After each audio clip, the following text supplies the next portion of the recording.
Los moros que trajo Franco en Madrid quieren entrar, mientras quieren milicianos, los moros no pasarán. Mientras quieren milicianos, los moros no pasarán. Que personne n'hésite. Soyons tous prêts à l'action. Chaque ouvrier, chaque antifasciste devrait se considérer comme un soldat en armes.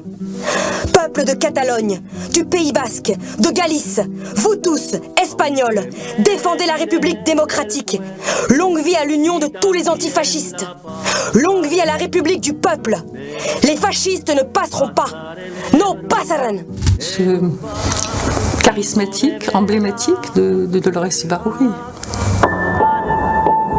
No pasarán porque eran los que venían rompiendo y comprometiendo al país y al pueblo. Y lógicamente era necesario luchar contra los que venían en esas condiciones y con esas características.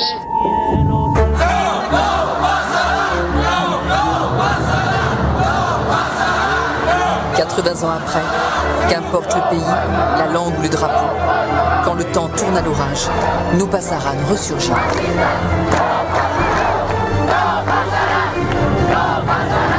Como decía, muy buenas tardes, bienvenidos, bienvenidas a este acto organizado por Comisiones Obreras y por la Fundación Jesús Pereda.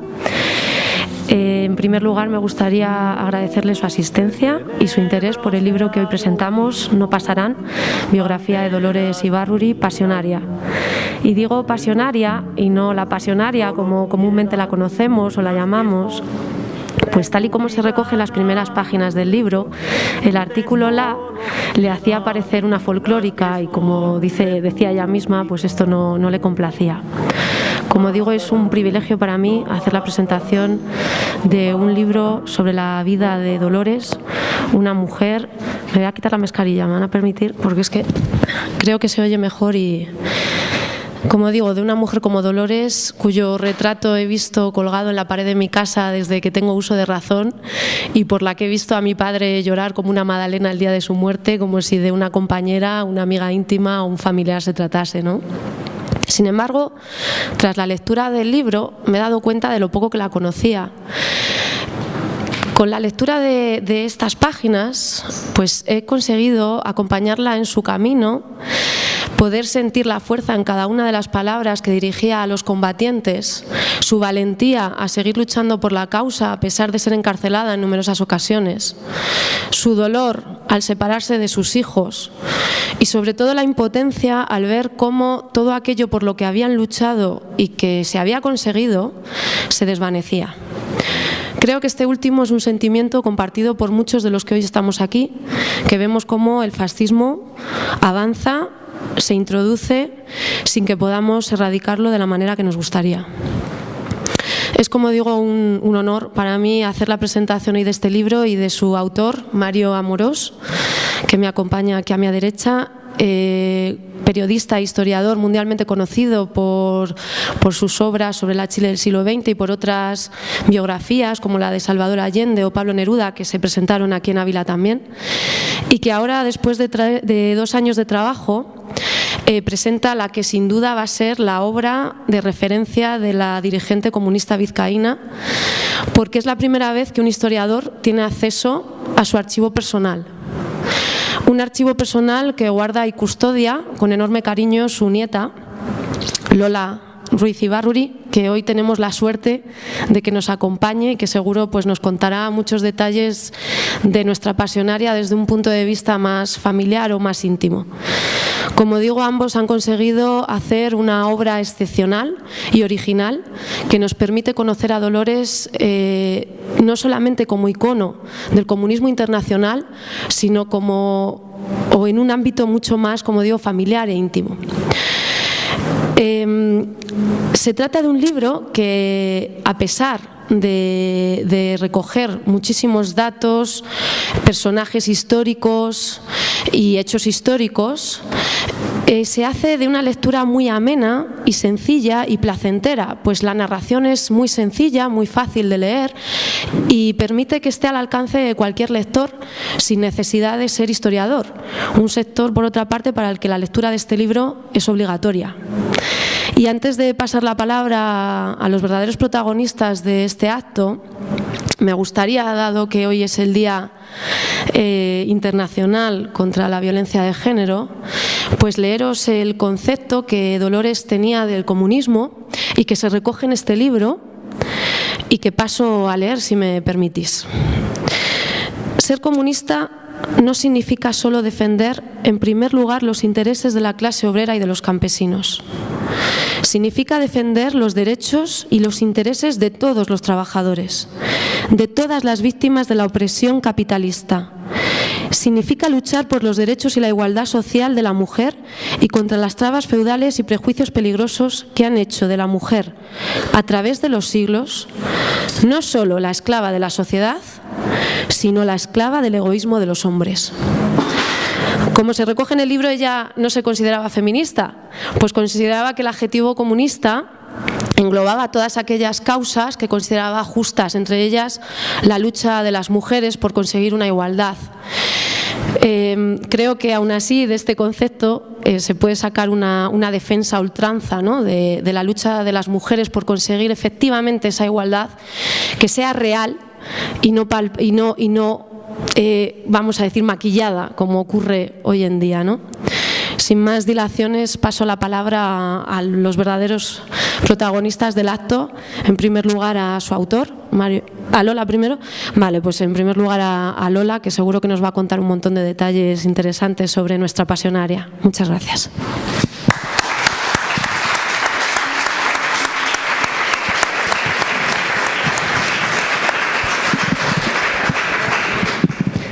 Buenas tardes. ¿Se oye bien? ¿O cojo en la mano el micrófono? Muchísimas gracias por venir, muchísimas gracias a Comisiones Obreras, a la biblioteca, a todos los aquí presentes. Muchas gracias, Malva, por esta maravillosa presentación. Yo he tenido la enorme suerte de convivir durante muchos años con... Sí, igual. A ver, he tenido la suerte durante muchos años, sí, ahora,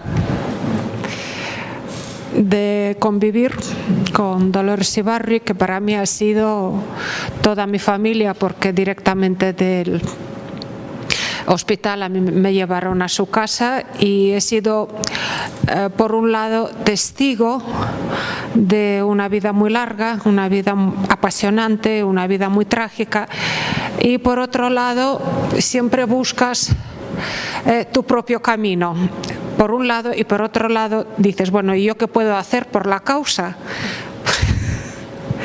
Y por esta mujer tan fantástica y sobre todo por alguien tan especial que me ha tocado al lado.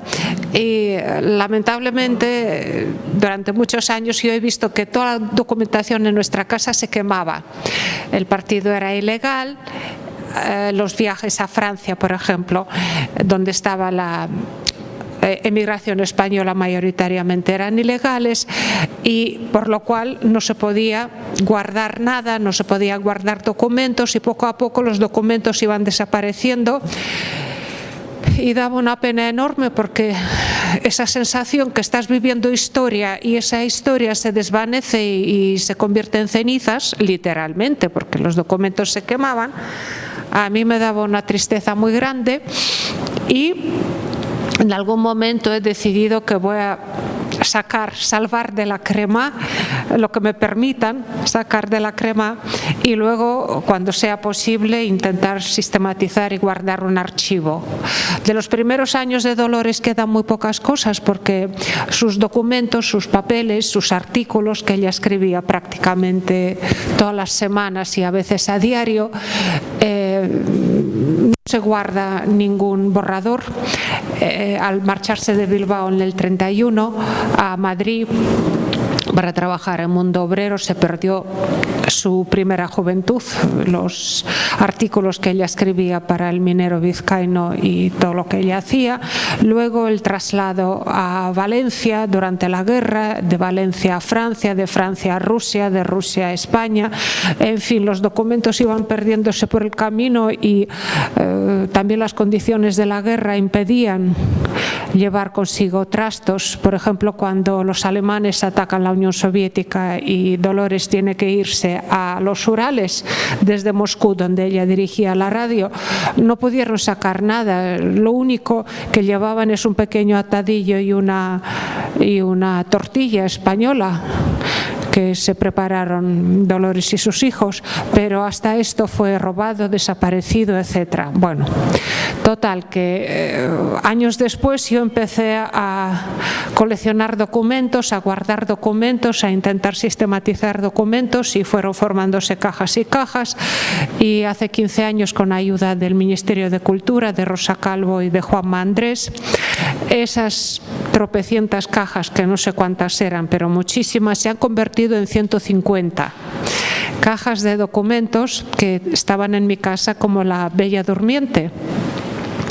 Y muchísima gente se interesaba por los archivos de la familia, pero siendo sincera, la gente venía y se asustaba, porque veía una casa llena de cajas y cajones con una cantidad de documentación que no sabías por dónde empezar. Y un maravilloso día conocí a Mario Amorós, que me regaló su libro de Neruda, de Allende, de Pinochet, y viendo su método y su trabajo digo, uy, creo que ha llegado el príncipe azul de mi archivo y no se va a asustar. Y efectivamente se dieron las circunstancias, Mario venía a casa, sacaba copias, afortunadamente tenemos los teléfonos maravillosos. Yo realmente no sé cuántos miles o centenares de fotos sacó Mario de los documentos y cómo él los había manejado, pero a principios de este año apareció un libro,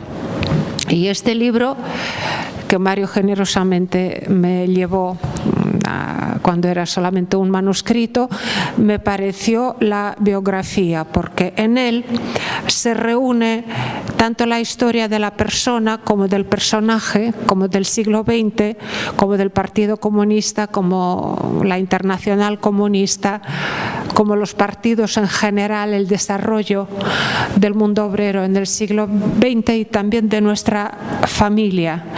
Y a través de la lectura de este libro yo oía la voz de Dolores, de mi abuela, una voz que para mí es conocida desde la infancia, y yo creo que este libro cuenta muy bien varias facetas de su vida. La faceta de mujer, la faceta de una persona con una capacidad de empatía enorme, con una persona que ha transformado su propio dolor y el dolor de sus amigas, compañeras y vecinas en su único camino, como tituló ella sus propias memorias. Ella tenía un sentido muy agudo de la justicia y de la responsabilidad. Y muy pronto, tras el matrimonio con mi abuelo Julián Ruiz Gaviña, Dolores empieza a escribir, porque las condiciones de vida no podían ser peores. Se mueren los hijos de enfermedades, de hambre, la casa no tiene luz, la casa no tiene electricidad, el abuelo trabaja cuando no llueve en Bilbao porque las minas son abiertas, y la miseria, la desgracia, las enfermedades, pero no solo de ella, sino de todos los que la rodeaban, y también Julián, que jugó un gran papel en el despertar de Dolores, en despertar su conciencia, la conducen a comenzar a escribir, porque ella tuvo la oportunidad de estudiar hasta los 15 años y tenía una facilidad enorme tanto para hablar como para escribir. Empieza a ser periodista, a través del periodismo se une a la política y se viene a Madrid. En esos momentos el Partido Comunista de España acaba de nacer, nace hace 100 años exactamente, y nace en unas condiciones pésimas, unas condiciones de ilegalidad.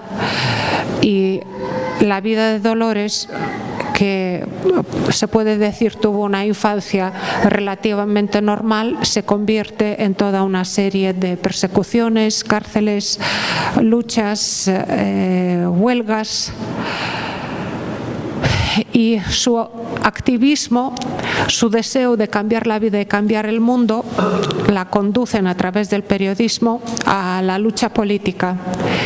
En el año 31 ella viene a Madrid, pero son unos años muy difíciles en la vida de España, y ella escribe sobre los mineros de Asturias, sobre las huelgas, las luchas, la represión tan tremenda del año 34.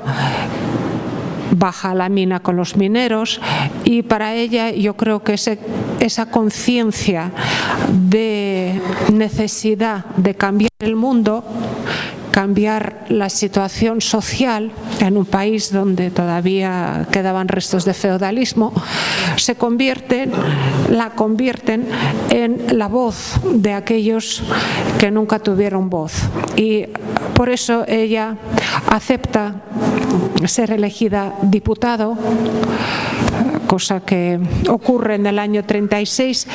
Creo que este libro cuenta muy bien cómo una chica de pueblo, con una madre soriana y un padre vasco, está a través de los libros, a través de la observación, toma conciencia y tiene la fortaleza suficiente y es consecuente la necesidad de luchar el mundo. Y ella entra en la política y descubre una maravillosa voz que luego la hace famosa en todo el mundo, y esa voz es la que la transforma en mito, pero también la transforma en mito yo creo que el desarrollo del periodismo, porque aparece la radio, aparece el cine, me refiero a una amplia escala, y ella se convierte en un símbolo, siempre de negro, de luto, que viste desde la adolescencia, cuando empiezan a morir hermanos, abuelos, hijos, y se convierte en un símbolo de la resistencia y se convierte en un símbolo de la defensa de los intereses de los trabajadores. Esta defensa de los intereses de trabajadores la lleva en el año 33 a Moscú, su primer viaje al extranjero, y a Moscú, que Moscú parecía muy lejos, de hecho lo está, y en el año 33 parecía otra galaxia. Y allí la preguntan cómo ve ella el movimiento obrero y cómo ve ella la política y la situación europea en vista del fascismo en Italia y el auge del fascismo en Alemania, la subida de Hitler al poder. Y entonces es la primera vez cuando ella plantea que los partidos tienen que abrirse a todos los trabajadores, tienen que abrirse a los sindicatos, y que hay que formar unos frentes populares para defender los intereses de los trabajadores, para defender sus derechos y defender los derechos de las mujeres, los niños, los ancianos, y cambiar el mundo. A partir de ahí ella vuelve a España siendo ya una conocida dirigente, podemos decir, porque la Internacional Comunista jugaba un gran papel apoyando estos pequeños partidos mayoritariamente ilegales de los años 20 y 30 en Europa. Estalla la guerra y su voz se convierte en la voz de la resistencia. De eso les hablará Mario, porque él ha estado estudiando en todos los archivos, en todos los documentos, en todas las revistas, en todas las grabaciones de radio, todo lo que se oía, lo que se leía en aquella época. Dolores se convierte en un mito con sus discursos, con su determinación de defender Madrid. También en la área internacional, Dolores va a Francia, intenta negociar con Blum, el jefe de gobierno de Francia, para que ayuda a la República Española diciendo que si la República cae los siguientes van a ser ellos. Leon Blum no le hace caso. Leon Blum pasa unos cuantos años en los campos de concentración nazi a continuación y media familia suya muere en el Holocausto. Total, la guerra acaba con la derrota de la República. Dolores Ibarri va a Rusia y ahí sigue su enorme trabajo iniciando la Radio Pirenaica. La Radio Pirenaica nace el 22 de julio del 41, un mes después del ataque de los alemanes a Rusia. Imaginaros lo que era aquello. Moscú era bombardeada. La radio estaba en un palacete, bueno, un palacete no, en un hotelito de madera. Los que trabajaban en la radio tenían que utilizar todo momento cuando no caen bombas y cuando las voces a través de la radio no avisan que hay peligro aéreo. Entonces no salían de ese hotelito de madera, estaban esperando un momento para grabar y para lanzar la voz, en este caso de la Pirenaica, para animar al pueblo a seguir la lucha, para decir que el fascismo no va a ganar la batalla. Y era tremendamente peligroso porque cualquier bomba que caería en el hotelito acabaría con la radio y todos sus colaboradores. Imaginaros cómo arde eso. Por un lado la madera, por otro lado las cintas. La guerra termina. Alemania es derrocada, sin embargo Franco se queda donde está y empieza una enorme lucha por, entre otras cosas, diseñar el futuro. Del 56 el partido lanza la idea de la reconciliación nacional y Dolores, por supuesto, está en la vanguardia. Es una idea suya, es una mujer fuerte, es una mujer brillante, pero los años pasan para ella y todos sus altibajos, todas sus dudas, todos sus problemas y dramas de la madurez también encuentran un claro reflejo en este libro.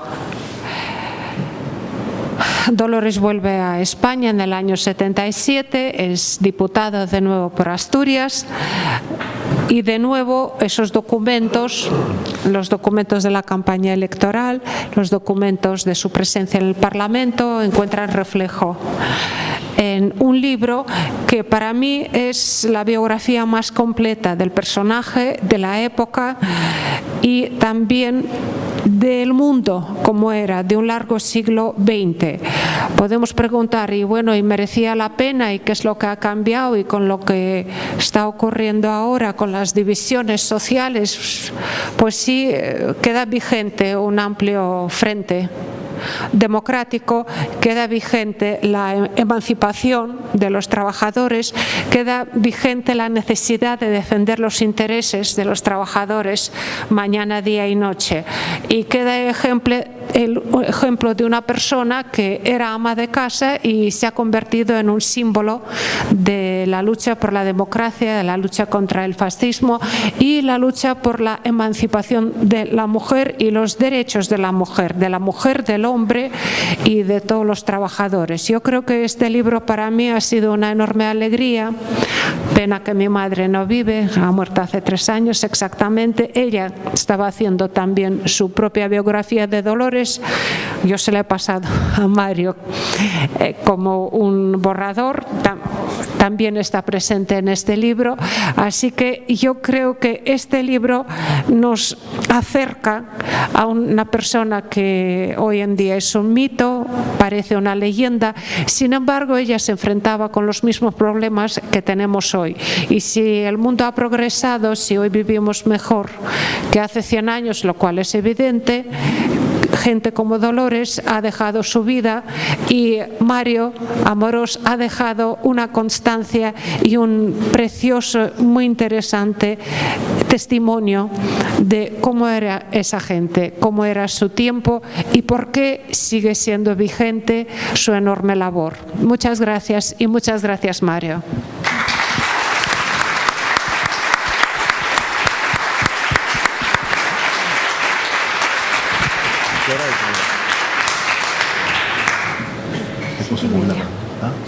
Avísame a las 8 por ahí para no alargarme. Buenas tardes, compañeros y compañeras. Gracias por venir en este día gélido, al menos para un chico de Alicante como yo, en Ávila. Gracias una vez más a Comisiones Obreras de Ávila, a Óscar, a Malva, a todos los compañeros y compañeras, porque es el tercer libro que presento en este lugar tan bonito. Después del de Allende y el de Pablo Neruda, recuerdo algunas de las personas que ya estuvieron en aquellas ocasiones y bueno, es un placer volver a esta ciudad. Gracias también a la Fundación, por supuesto, a la Fundación Jesús Pereda de Comisiones Obreras de Castilla y León, que me invitó a presentarlo en Burgos hace un mes. Teníamos que haberlo presentado en Ávila hace 3 semanas, pero una semicatástrofe familiar lo impidió y lo presentaremos en Soria la próxima semana. Así que muchas gracias a los compañeros y compañeras de Comisiones Obreras. Bueno, efectivamente, en septiembre salió esta biografía de Dolores en el marco del centenario de la fundación del Partido Comunista de España, una biografía que es la historia de la vida y el compromiso y la trayectoria política de la dirigente comunista que simboliza esa historia del PC durante una buena parte de ese tiempo histórico. El 18 de julio de 1936 era sábado y Mundo Obrero sale a la calle, el periódico del PC, diario vespertino, sale por la tarde a la calle en Madrid con un titular que dice: «Viva la República Democrática». Es la portada de Mundo Obrero aquel día, al día siguiente del inicio en el norte de África, en el protectorado español de Marruecos, de la sublevación militar contra la República.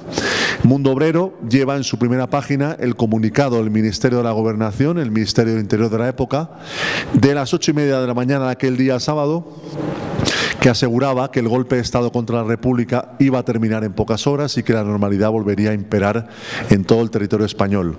Evidentemente no fue así, como sabemos, el golpe se extiende de manera desigual por el territorio español y aquel día en Madrid, por la tarde ya, el presidente del Gobierno, Santiago Casares Quiroga, presenta la dimisión ante el presidente de la República, don Manuel Azaña.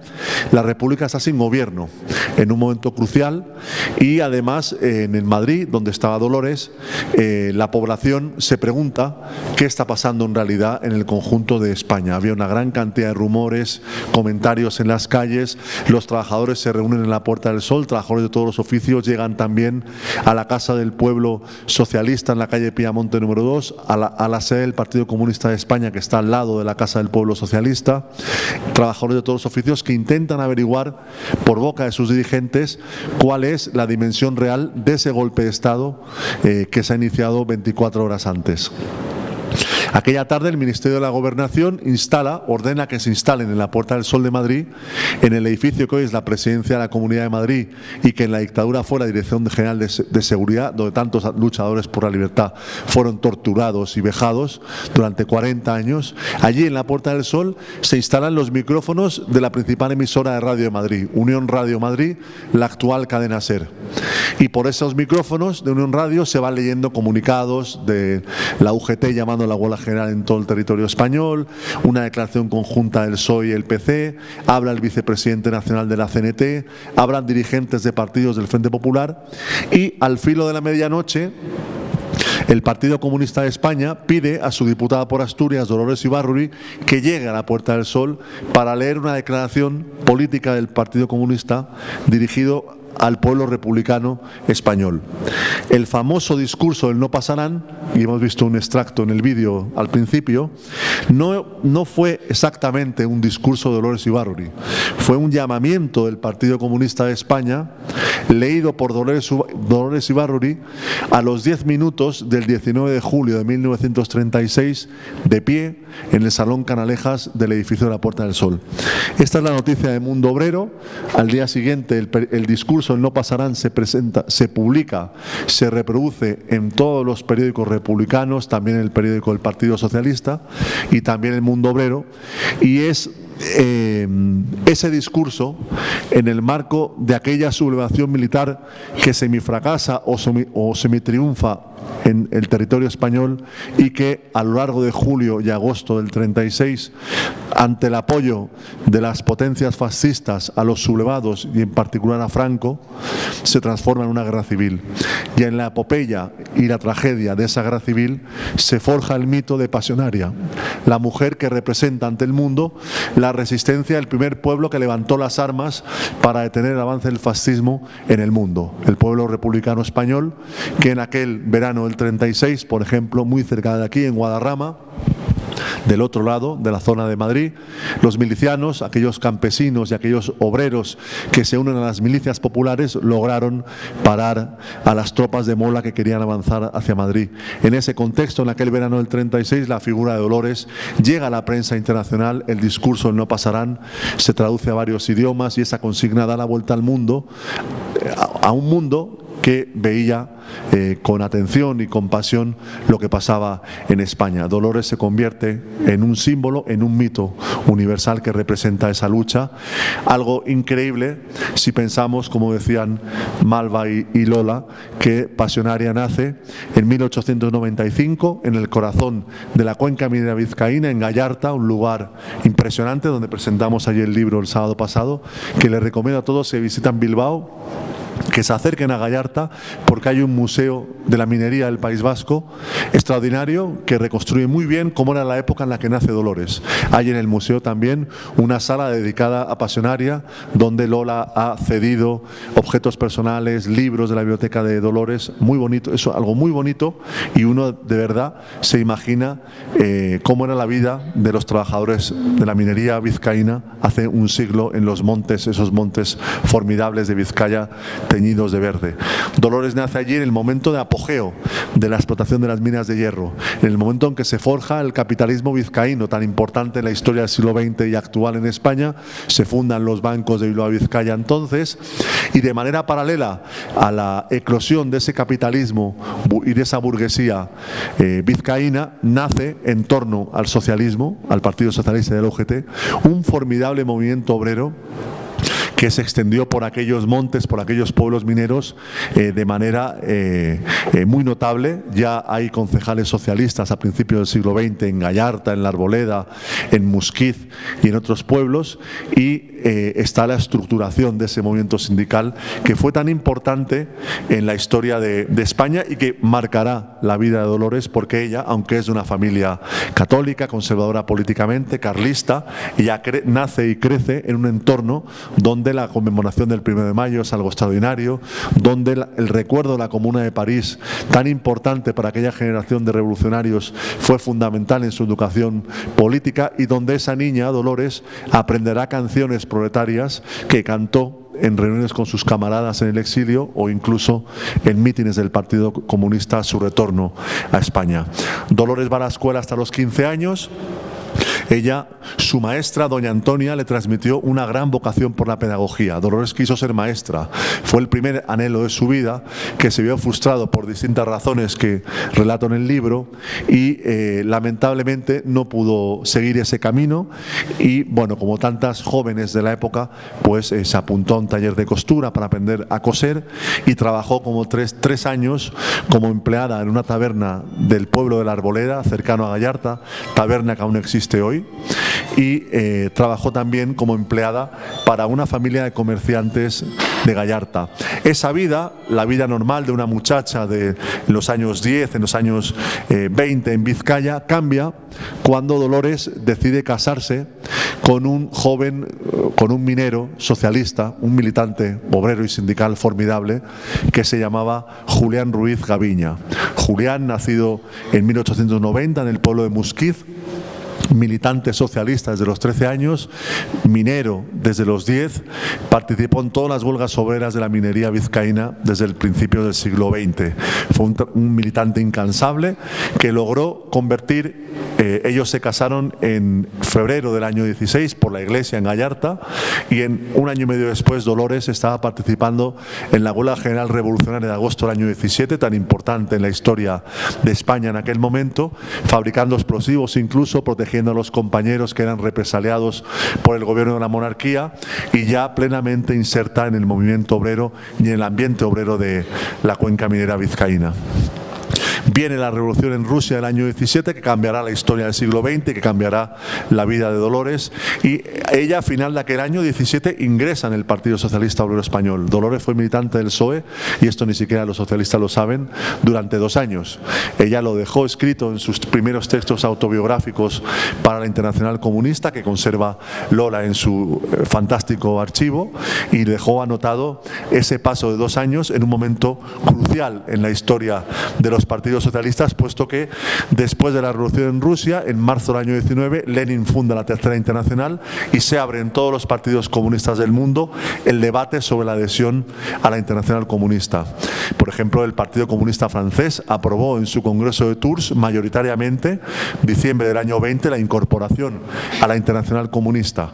En el caso de España, el PSOE tuvo que dedicar 3 congresos extraordinarios a ese debate, y el último, abril del año 21, lo ganaron Pablo Iglesias, Largo Caballero, Indalecio Prieto y aquellos sectores partidarios de mantener al PSOE dentro de las filas del movimiento socialista internacional, y ahí se produce la segunda escisión procomunista dentro del PSOE, y los 2 partidos comunistas creados el año 20 y el año 21, nacidos de escisiones del PSOE, se funden, se fusionan por orden de la Internacional Comunista el 14 de noviembre del año 21 y dan lugar al Partido Comunista de España. Por eso recientemente se ha conmemorado el centenario, el 14 de noviembre, de la fundación del PC.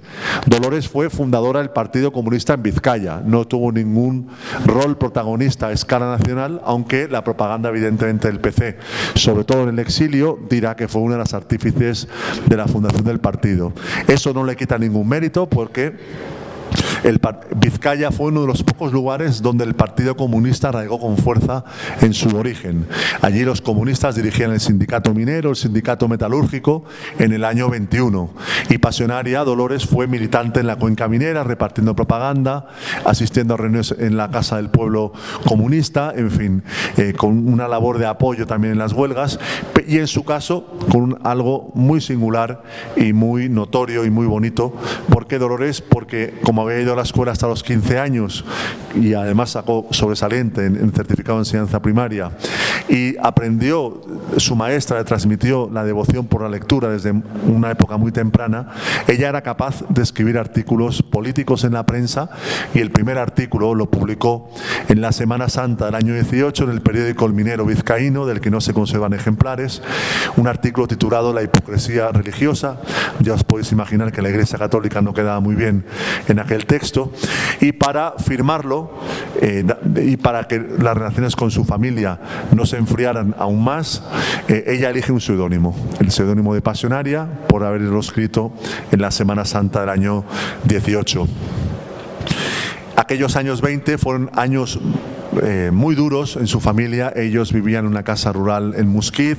La vida cotidiana de Dolores era sembrar patatas, lechugas en el huerto familiar, limpiar la casa, atender a los niños, llevarle la comida a Julián a la mina, y aparte de las tareas militantes. Pero fueron unos años marcados por la muerte muy temprana de 4 hijas de los 6 hijos que alumbró. Sus hijas Esther, Amagoya, Azucena y Eva murieron, con Esther la primera con 2 años, pero las demás niñas con apenas unos meses, en circunstancias terribles, que ella relató en su libro bellísimo de memorias, El único camino. La segunda encrucijada en su vida es cuando se proclama la República, el año 31. Ella participa entonces en los primeros mítines comunistas en Vizcaya, es candidata a las Cortes Constituyentes en junio del 31, candidata comunista por Vizcaya, por Barcelona, por León. Sacó muy pocos votos, como todos los comunistas. En aquel momento el PC tenía apenas 1000 militantes en todo el país. El Partido Socialista era el primer grupo parlamentario en las Cortes de la República, y era un partido muy sectario, muy radicalizado, muy sometido a las consignas de la Internacional. Eso empezará a cambiar en enero, a partir del año 33, cuando Dolores, después de estar de manera ininterrumpida en la cárcel prácticamente 15 meses, sale en libertad en enero del 33, cuando cuando Hitler toma el poder en Alemania, y ese aldabonazo, ese suceso, ese hito terrible del ascenso del fascismo en la peor expresión, el nazismo, al poder en Alemania, y la persecución y legalización de los partidos obreros, del socialista y el comunista, eso hace que la política del Partido Comunista de España lentamente se vaya abriendo y vaya convocando a la formación de un frente antifascista. Se ve muy bien en los artículos y en los discursos de Dolores en aquellos años en la República, donde ella escribe en Mundo Obrero y en otros periódicos comunistas, pero también en periódicos que dirigían, por ejemplo, mujeres republicanas ilustradas como Carlota O'Neill y otros periódicos de izquierdas. Y hay un llamado permanente ya a partir del año 33 a la creación de un frente antifascista, y en el caso de Dolores ella tiene algo muy peculiar. Era la encargada de la Secretaría Femenina del PC desde el año 32, y después de su primer viaje a la Unión Soviética, de diciembre del 33 a mayo del 34, ella funda en julio del 34 en Madrid el Comité Nacional de Mujeres contra la Guerra y el Fascismo, un organismo que después, el año 36, se transforma en la Agrupación de Mujeres Antifascistas, que fue esencial en la guerra. En ese Comité Nacional del año 34 están no solo las comunistas, no solo militantes después legendarias por su sacrificio como Matilde Landa o Lina Odena, caída en las primeras semanas de la guerra, o Irene Falcón, una de las mejores camaradas de Dolores, también pasionaria, sino también mujeres de los partidos republicanos burgueses y mujeres socialistas. Se empieza a prefigurar ese Frente Popular que nace, que se funda en enero del año 36, que gana las elecciones, como sabemos, aquellas elecciones del 16 de febrero del 36, y que lleva a las Cortes de la República el primer grupo parlamentario comunista, constituido por 17 diputados, una sola mujer, Dolores Ibarruri, por Asturias, y llegan a las Cortes, que se constituyen el 16 de marzo.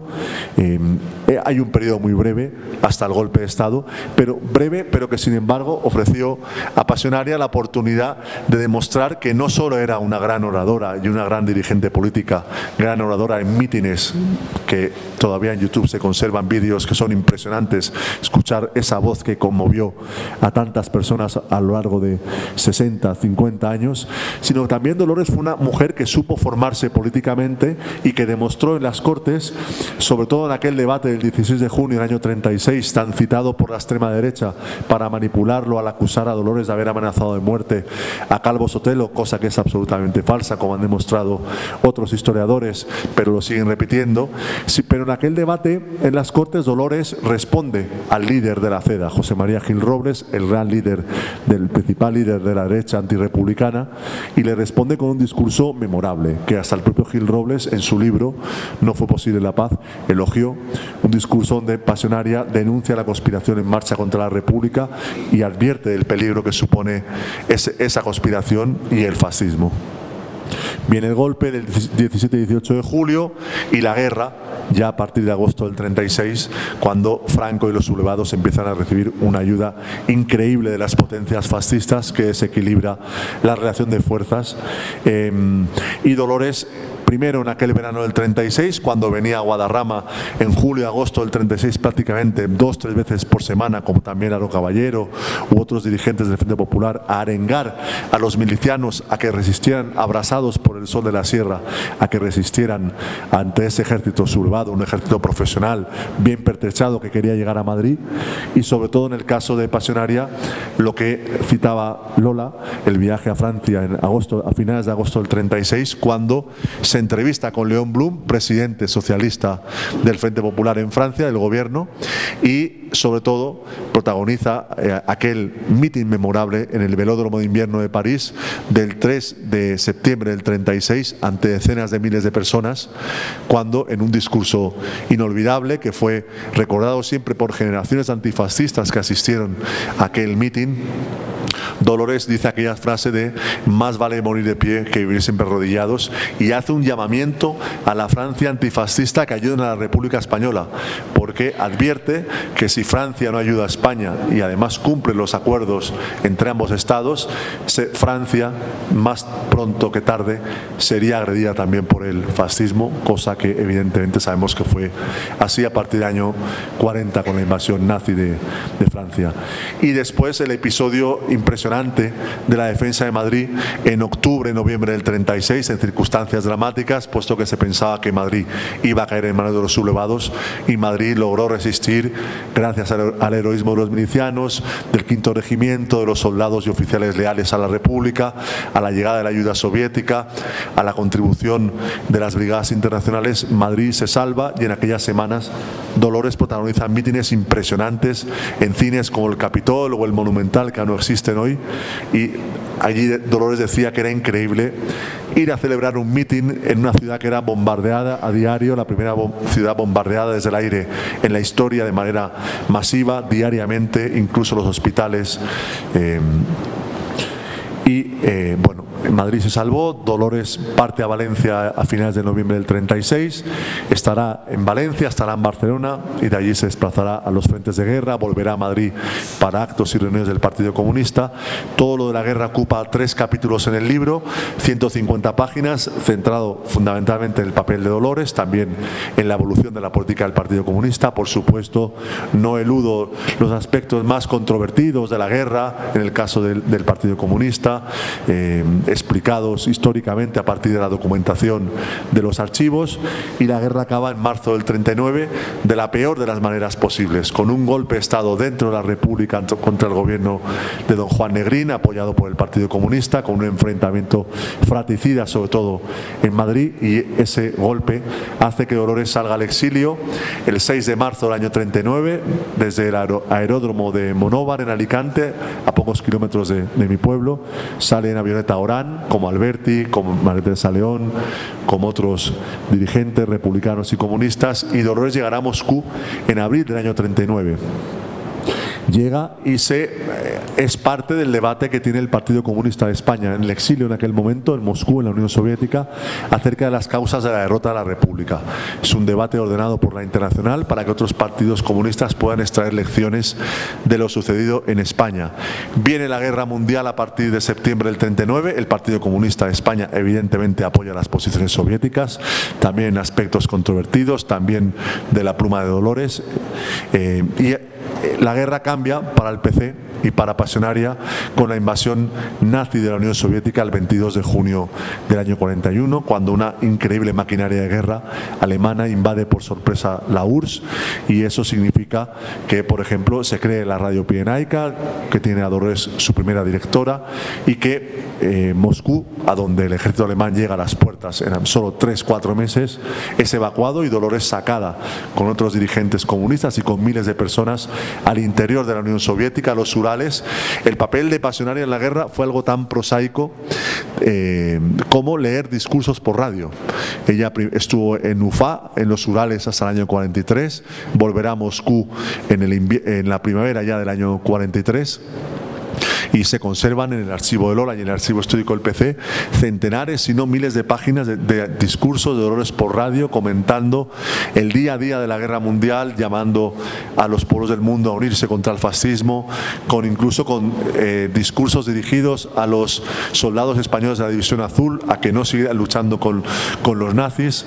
En fin, algo que ha quedado anotado en esos discursos por radio. Algunos se publicaron como folletos, y para ella, claro, la guerra mundial supone primero la muerte de Pepe Díaz, el secretario general del PC, el año 42, en marzo en Georgia, y en su caso, por el lado más personal, la muerte de su hijo Rubén Ruiz Ibarruri en los primeros combates de la batalla de Stalingrado el 3 de septiembre del año 42. Era un joven de 22 años. Se conservan en el archivo Lola muchas cartas dirigidas a su madre, diciéndole que quería venir a España a luchar con la República, y vino en diciembre del 38, y diciéndole en la última carta del 13 de agosto del año 42 que estaba en Stalingrado y que era parte de los primeros 40.000 defensores de la ciudad ante un ejército alemán que tenía más de 500.000 de soldados en aquel momento. Muere Rubén y la guerra sigue, y Dolores sigue leyendo artículos por la radio, comentarios, como uno que leyó en octubre del 42, 5 semanas después de la muerte de su hijo, titulado Stalingrado, faro del mundo. Los soviéticos acaban derrotando a los nazis en febrero del 43 y 2 años después acaba la guerra y Dolores regresa a Francia en un larguísimo viaje por tierra, mar y aire que Amaya, la hija de Dolores y madre Lola, dejó muy bien relatado en sus memorias inéditas que he podido consultar. Llega a París Dolores con la esperanza compartida por todo el exilio republicano de que las potencias democráticas devolverán la mano a la República Española, cuyos luchadores han sido esenciales en la derrota del nazismo en Francia. Para la liberación de Francia, como sabemos, los republicanos españoles lucharon como héroes y contribuyeron como los que más a la derrota de los nazis, de la liberación de Francia, pero después de 2 años de condenas retóricas del franquismo, los aliados occidentales permitirán, las potencias llamadas democráticas permitirán que Franco siga en el poder en España y que el franquismo se perpetúe después de lograr insertarse en el bloque occidental de la Guerra Fría a partir del año 53 con los acuerdos militares con Estados Unidos. En el caso de Dolores y del PC se ve muy bien esa esperanza en los mítines en Toulouse, por ejemplo, en diciembre del 45, con motivo del 50 cumpleaños de Dolores, cuando asiste Pablo Picasso a esa celebración y a esa reunión del PC, o un mitin impresionante en el Parque de los Deportes de Toulouse en julio del 47, cuando Bassonaria, ante miles y miles de republicanos y comunistas españoles, dice: volveremos pronto a una España democrática. Y ese pronto fueron 30 años más de exilio, con todo lo que supone el dolor de no poder volver a tu tierra porque el fascismo impera. Se alarga el exilio, Dolores se enferma gravemente el año 49, está al borde prácticamente de la muerte en la Unión Soviética, atendida en un hospital soviético, sobrevive, vienen los últimos procesos del estalinismo durísimos en el este de Europa que incluso afectan a Irene Falcón y que condicionan la política del PC en aquel tiempo. Muere Stalin en el año 53 y 3 años después, en el 20 Congreso del Partido Comunista de la Unión Soviética, Khrushchev presenta aquel informe secreto pero que fue publicado en la prensa occidental acerca de los crímenes del estalinismo. Fue un verdadero terremoto para los comunistas, también para el PC, también para Dolores, que de manera muy gráfica expresó, como explico en el libro, sus sentimientos ante aquellas revelaciones que hundieron la figura de ese dirigente soviético al que hasta entonces habían rendido culto. Y aquel año 56 también el PC lanza su política de reconciliación nacional tan importante, puesto que los comunistas españoles, con centenares de presos políticos, con miles de fusilados, plantearon al conjunto de la sociedad española la siguiente pregunta, es decir, la siguiente llamamiento: estamos dispuestos a hablar, a entendernos, a luchar con todos aquellos españoles y españolas que quieran situar como lo primero la lucha por la democracia y el fin de la dictadura franquista.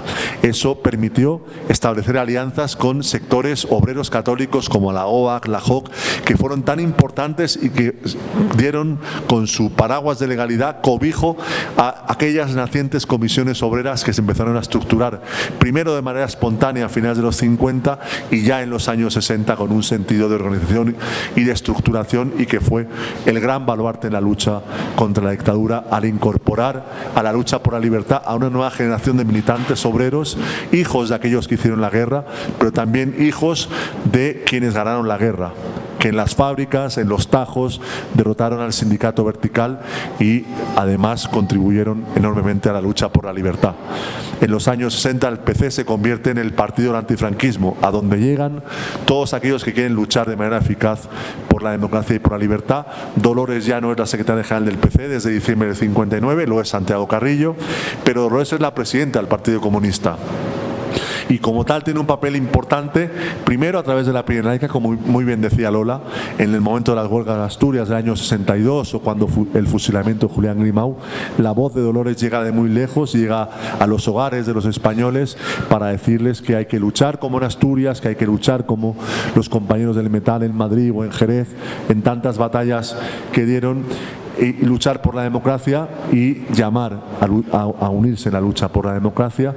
Y en lo interno, dentro de la política del Partido Comunista, el papel de Dolores fue fundamental en el debate con Semprún y Claudín del año 64 y en el momento en que el PC, el año 68, condena la invasión de Checoslovaquia por las tropas del Pacto de Varsovia, y por primera vez el Partido Comunista de España aparece rechazando una actuación de los dirigentes soviéticos.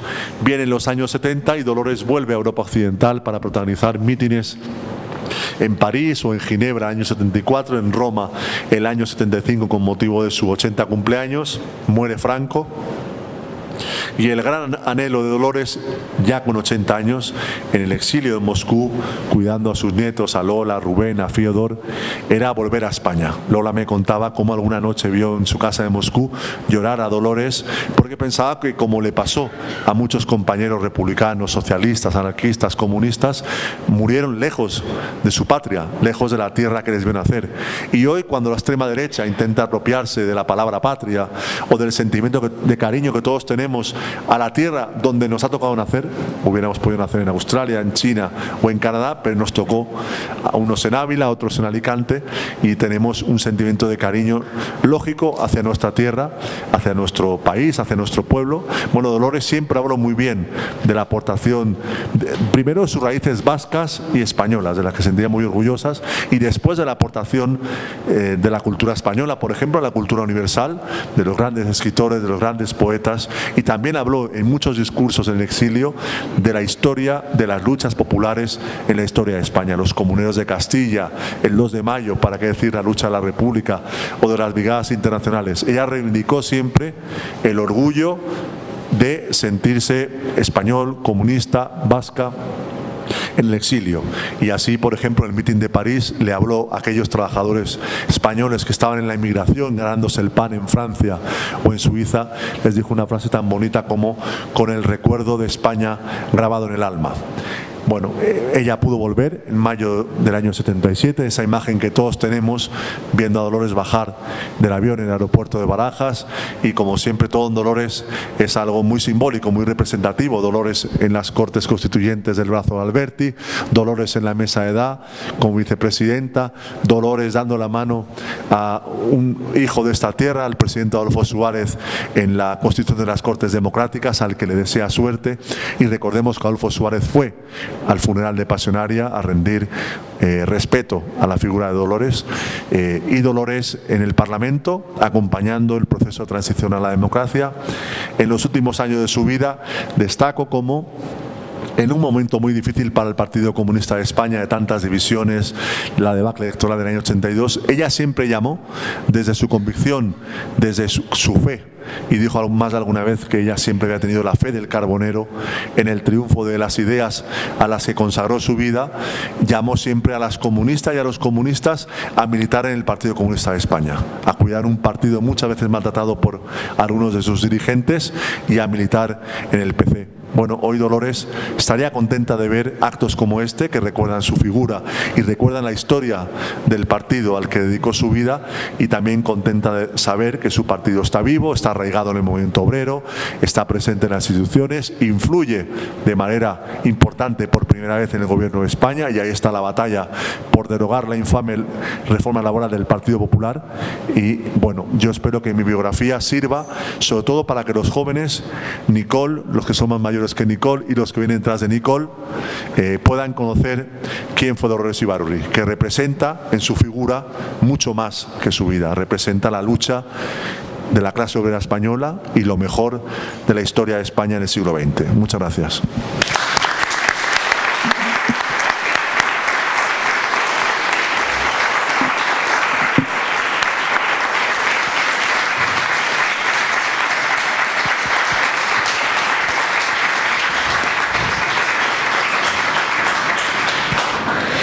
Bueno, ahora podemos hacer una ronda de preguntas. No sé si alguien de los que estáis por allí sentados tiene algo que comentar. ¿No se anima nadie?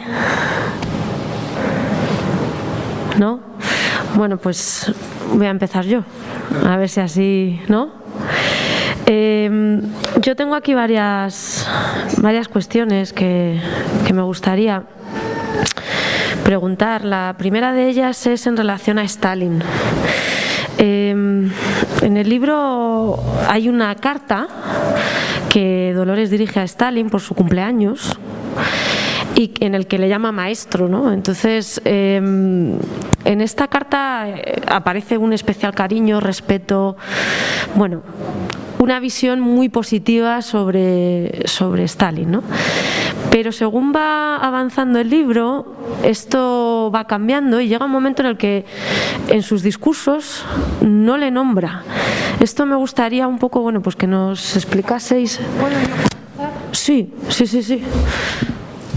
Perdón, me he agarrado el micrófono porque quiero decir que Dolores no tenía relaciones personales con Stalin, no colaboraba con él, le veía en la tribuna de los congresos y yo creo que la primera conversación con él fue al abandonar la Unión Soviética a principios del año 45, que Carrillo y Dolores fueron a despedirse de Stalin, a dar las gracias por el apoyo y a hablar sobre el futuro de Franco, entre otras cosas. Parece, según la leyenda familiar, se hizo una promesa de ayudar a la República Española a derrotar Franco como parte de la Segunda Guerra Mundial y los tratados con los aliados.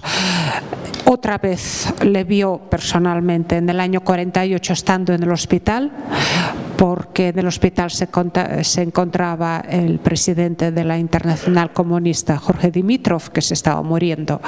Y Stalin fue a despedirse de Jorge Dimitrov y saludó a Dolores, pero en presencia del médico Bonifaci, y también fue, digamos, podemos decir un encuentro personal, pero que ha durado instantes.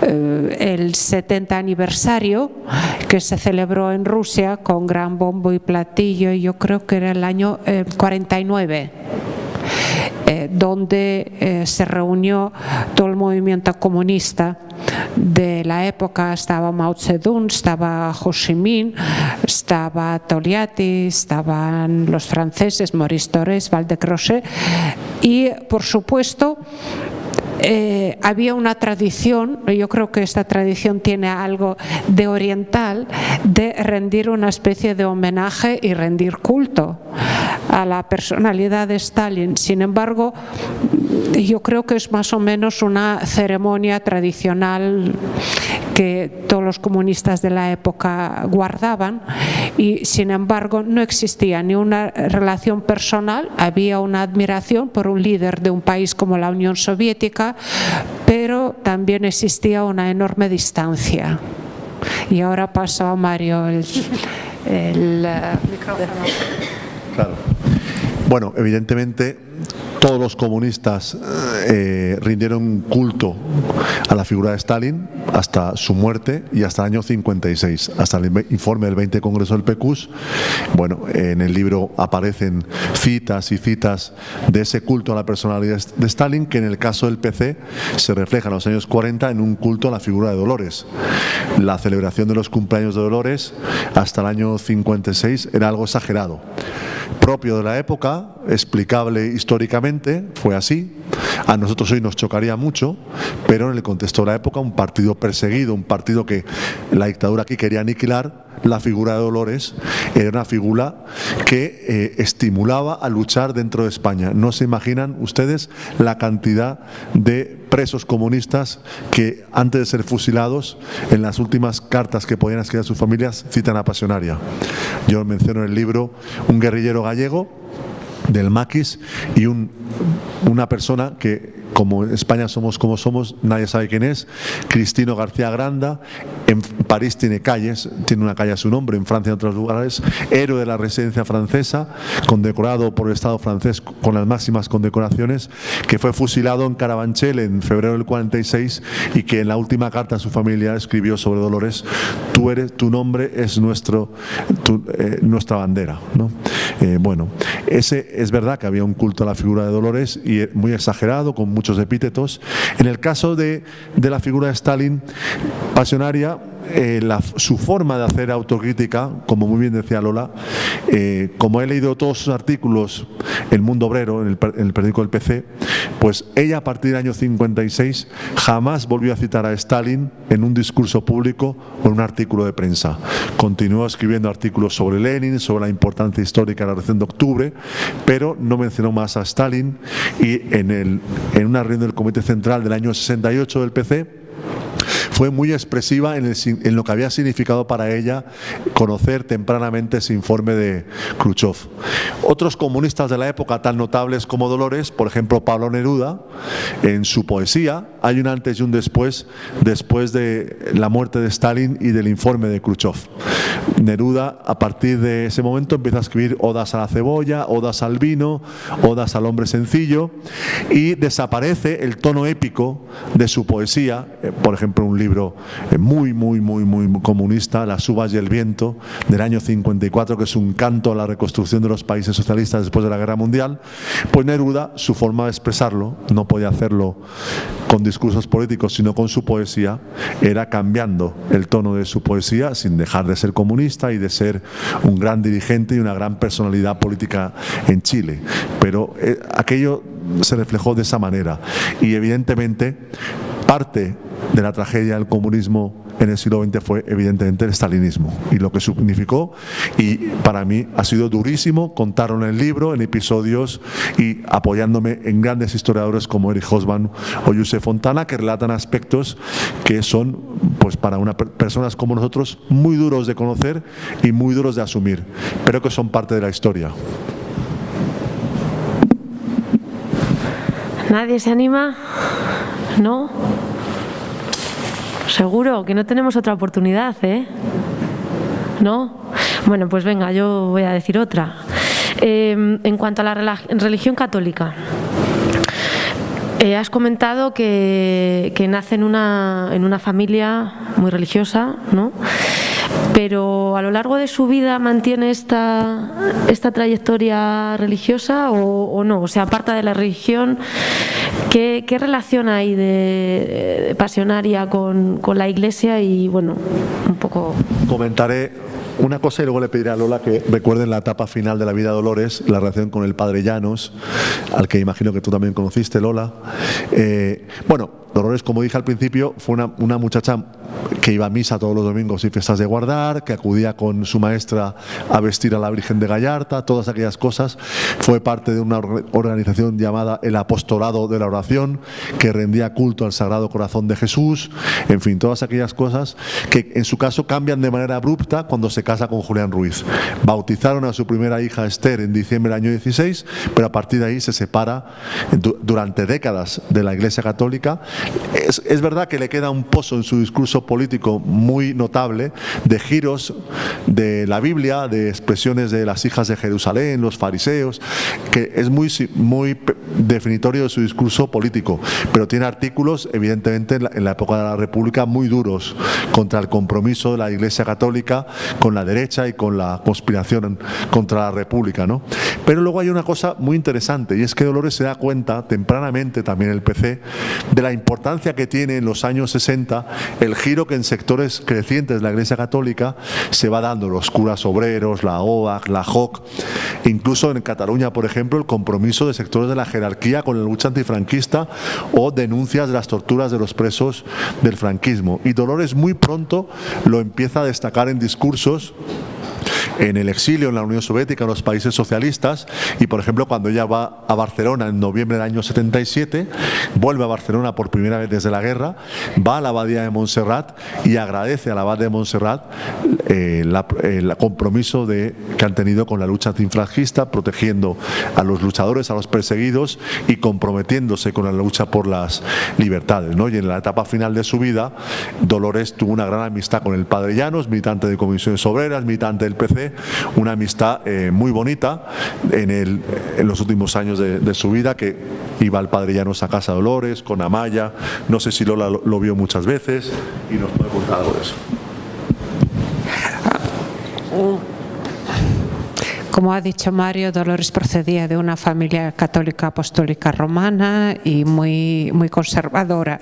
Lo que pasa es que la crudeza de la vida la ha llevado a la rebeldía y al rechazo del consuelo que daban los representantes de la Iglesia a los obreros, a los trabajadores cuya vida era invivible. Y por cierto, hablando de Stalin, volviendo a los cultos de la personalidad, yo creo que eso procede también de la Revolución Rusa. Los rusos, que es un pueblo campesino, tremendamente creyente, cambian los iconos y las imágenes de Dios por las imágenes de la Trinidad de Carlos Marx, Engels y Lenin. Y entonces, si ustedes ven documentales, películas de época de la República y los congresos, usted ve a los clásicos del marxismo y también ve retratos que recuerdan imágenes de José Díaz y Dolores Ibarri. Yo creo que es simplemente una especie de cita de un tipo de pensamiento. Estamos acostumbrados, por ejemplo, ahora todos leemos, todos tenemos medios de comunicación. Antes la gente era analfabeta, entonces para ellos una imagen vale más que 1000 palabras. Ver a los líderes era tremendamente importante. Ahora los vemos en la tele y ya no les ponemos ni cara ni voz, pero en aquel entonces era una forma de absorber unas ciertas ideas. Dolores se pelea con la Iglesia, se pelea con la religión, y a lo largo de mi infancia, para ella, yo creo que nunca, no surgían las conversaciones. Sé que en los años 60 sí, empiezan las relaciones ante todo con la Iglesia de Cataluña. Iglesia de Cataluña, y a través de la Iglesia de Cataluña Dolores establece relación con la Iglesia ortodoxa, y yo sé que habíamos comprado iconos y imágenes de Nuestra Señora Perpetuo Socorro, que es una imagen bizantina, etcétera, y eso viajó a Cataluña, igual que los catalanes, los jerarcas de la Iglesia catalana le regalaron una preciosa escultura que era una paloma de la paz. Por lo cual la relación existía. Luego, con los años y con la amistad de Padre Llanos, uno, yo creo que regresa a su infancia, y lo que había estudiado en el colegio, lo que había aprendido en Casa Dolores, pues quedaba grabado en su mente. Las canciones infantiles, las canciones de la juventud eran básicamente eclesiásticas, canciones contra la blasfemia. Bueno, había canciones para todos los casos de la vida, canciones explicando las virtudes, canciones explicando los pecados, y es algo que tú aprendes cuando aprendes a hablar, y es algo que tú guardas en la retina, en la memoria, y forma parte de nuestra civilización. Vemos Ávila y para nosotros es nuestra cultura. Sabemos que hemos salido de aquí, hemos salido de la cultura grecorromana, hemos salido de la cultura cristiana, y seguimos más o menos en una tradición europea, y es algo que a nosotros nos une. Hay una exposición genial en la Caixa Forum en Madrid, y ustedes ven, se llama La imagen humana a lo largo de los siglos, y entonces ustedes ven que nosotros venimos de ahí, de la tradición egipcia o grecorromana y luego cristiana, porque cuando ve la tradición africana, iberoamericana o oriental, ve que esto no es lo nuestro. Por lo cual yo creo que los que nos hemos criado en Europa, los que hemos leído a los clásicos europeos, tenemos un pozo enorme de cultura. Convivimos con las imágenes, convivimos con las palabras, cantamos cánticos de toda la vida, y es totalmente, es más que religión, no es religión, es nuestra civilización. Entonces nosotros formamos parte de esta cultura cristiana, y Dolores sí era una persona religiosa, luego dejó de serlo, y en sus años muy tardíos recordaba la infancia, recordaba de una manera muy tierna, muy entrañable, y la recordaba con la familia, con el Padre Llanos y con todos sus amigos. Muchas gracias, Juan. Bueno, pues muchas gracias. Un detalle, durante la guerra ella salvó unas monjas. les dio trabajo, los encerró en un piso, les dio tarjetas de racionamiento y las monjas trabajaban para hospitales y para orfanatos. Les dio trabajo porque evidentemente la guerra había que hacer algo. Esas monjas sobrevivieron, vinieron a casa de Dolores, dijeron que rezaban por ella, tenían una Virgen Dolorosa con el retrato de Dolores pegado con scotch, con pegamento detrás del icono, querían regalarse, ella dijo que no, y estas monjas eran trinitarias, era de un convento que está en la calle, creo que Tortuga, en el centro de Madrid, y cuando la abuela murió ellos hicieron una solemne misa con Padre Llanos y las monjas supervivientes de la guerra civil para recordar su memoria. En esa misa fueron todos los amigos, los creyentes, los no creyentes, pero es una forma de despedir, es una forma de celebrar y es una forma de entender nuestro mundo. Muchas gracias. Bueno, pues antes de acabar el acto me gustaría aprovechar para invitaros el lunes que vamos a hacer una jornada contra la trata y la explotación sexual a las 7 de la tarde aquí en el Episcopio. Y por último, simplemente leer unos versos que le dedica Miguel Hernández a Pasionaria, y en honor a ella, pues yo como profesora de lengua castellana y literatura no he podido no leer esto, ¿no?, que viene incluido en el libro y que, bueno, pues me han gustado y lo voy a leer para terminar. Por tu voz habla España, la de las cordilleras, la de los brazos pobres y explotados. Crecen los héroes llenos de palmeras y mueren saludándote pilotos y soldados. No pasarán. Muchas gracias.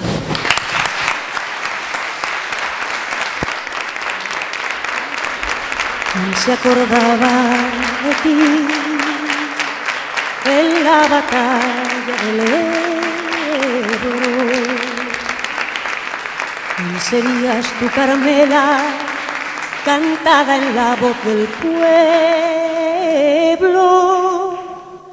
¿Qué miliciano te amó y fue dueño de tu cuerpo? ¿Quién se acordaba de ti en la batalla del Ebro?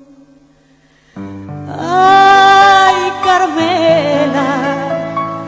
¡Ay, Carmela!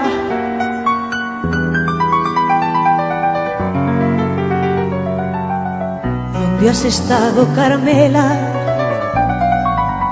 oculta todo este tiempo? Porque se cayó tu nombre y se encerró tu recuerdo.